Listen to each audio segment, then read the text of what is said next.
ব্যক্তিগত কথা সম্পত্তি সবৰে থাকিব পাৰে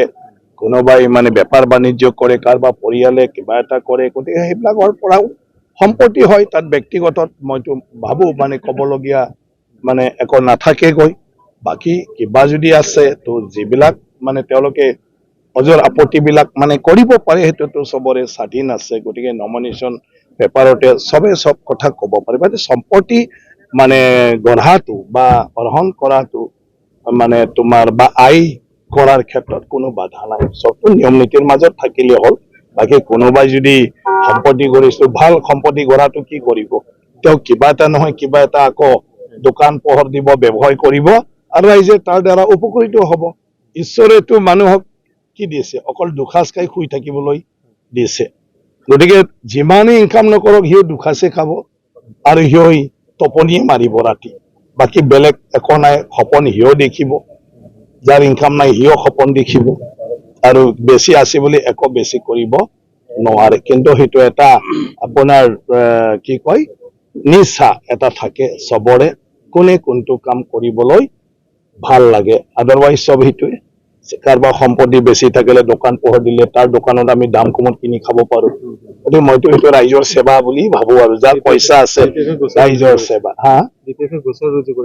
কোনটো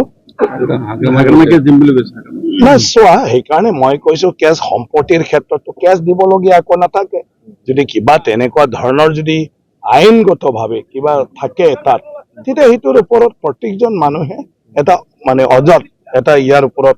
মানে কি কয় আপোনাৰ বিচাৰটো এটা বিচাৰিব পাৰে যে সেইটো তেনেকুৱা হ'ল বা কিবা এটা গতিকে যিসকলে খেতি কৰিছে ব্যৱহাৰ বাণিজ্য কৰিছে তেওঁলোকৰ ইনকাম হ'ব গতিকে আমি সবে নিজৰ লগত তুলনা কৰিলেও নহ'ব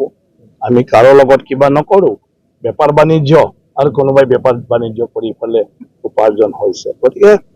মই ভাবো এইটো সবৰে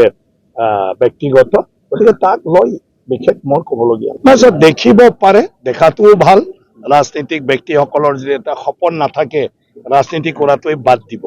গতিকে ৰাজনীতি কৰা বাদ দিলেও আমাৰ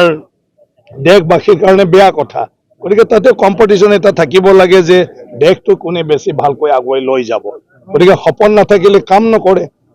এটা মনোবলটো ক'ৰ পৰা আহে মানুহৰ যেতিয়া নিজৰ আশা থাকে সপোন থাকে তো হাগ্ৰামা মহিলাই ডাঙৰীয়াৰ সেই সপোনটোৱে তেখেতক জছ আনি দিছে ৰাইজক তেওঁ প্ৰতিশ্ৰুতি দি আছে গতিকে ৰাজনীতিত সেইবোৰো বেয়া নহয় তেওঁৰ অধিকাৰ আছে গতিকে তেওঁ যিখিনি কথা কৈছে এইটো তেওঁৰ এটা নিজৰ কনফিডেন্টত কৈ আছে বাকীটো ৰাইজৰ ওপৰত নিৰ্বাচন ৰাইজে কাক ভোট দিয়ে আগৰ দিন নাই যে ৰাইজে মানে একো যে বিবেচনা কৰিব নোৱাৰি বুলি গতিকে ৰাইজে আজি মানে যিটো দলে চৰকাৰ কৰিলে ৰাইজৰ দৈনন্দিন জীৱনত যিবিলাক সমস্যাৰ সন্মুখীন হৈছে ইয়াৰ সমাধান মানে পাব পাৰো বুলি ভাবে ৰাইজে তাকে ভোট দিব